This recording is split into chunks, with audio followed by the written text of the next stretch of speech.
Welcome back. Now with the distribution of the COVID vaccine underway, the next challenge becomes how to make people feel more comfortable with returning to offices and other places. It's where air purifiers could come into play. And the reason why my next guest is seeking emergency approval from the FDA to help fight the pandemic. For more, I'm joined by Urso. He's the chairman and CEO of ActivePure Technologies. Joe, welcome. And what do you need FDA approval for specifically? Thanks, Kelly. Well, FDA approval is very important because that clearance gives the assurances to people that you're bringing medical-grade protection to everyday places like businesses and schools and homes. And in fact, Kelly, we already have it with our Aeris Medical Guardian, where we demonstrated enormous kill rates against RNA viruses and other pathogens. And we're now bringing it to the FDA to approve us for our specific tests on the SARS-CoV-2 virus, both in the air and on surfaces.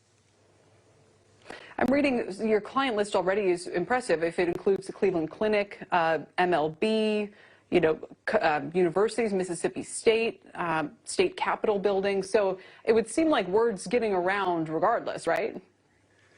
Well, it is slowly, but I'd say we're just scratching the surface on it. And there's a lot more work to do to try to help people get back to life as we know it. What specifically does your air filter do? So for those of us who are concerned about going back into a restaurant, is it the kind of peace of mind where I say, okay, well, I'm okay going into a restaurant that has an air purifier in it, but I'm not with one that doesn't, for example. Is it that kind of get out of jail free card, or does it not quite, make things perfectly safe? I'm sure nothing can. Well, let's say this, it complements other solutions, but in a material way. We recently got our test results back from the University of Texas Medical Lab, where we killed 99.9%, more than that actually, of the SARS-CoV-2 virus that was nebulized at over 10 million particles per milliliter.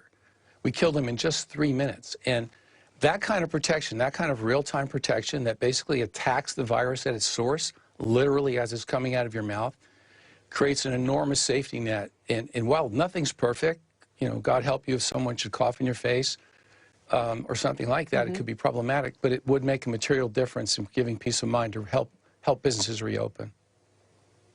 But do you think if this were widely deployed, that would actually go a long way towards getting us back to normal, no matter what's happening with vaccines and so forth? Well, I do. I really do. And I think what we're seeing, Kelly, right now, and working with government agencies and other major businesses, is that this type of solution has become almost an expected level of protection for patrons and their employees. So I do believe that this technology will, in fact, become ubiquitous over time, as people become more aware of, as we are now, of the risks that we have from airborne pathogenic diseases. I know, I'm thinking, you know what, maybe we should get one in our house. Look at the website. Joe, thanks for joining us to explain it. Really appreciate it. Thank you, sir. Thank you, Kelly. Joe Urso.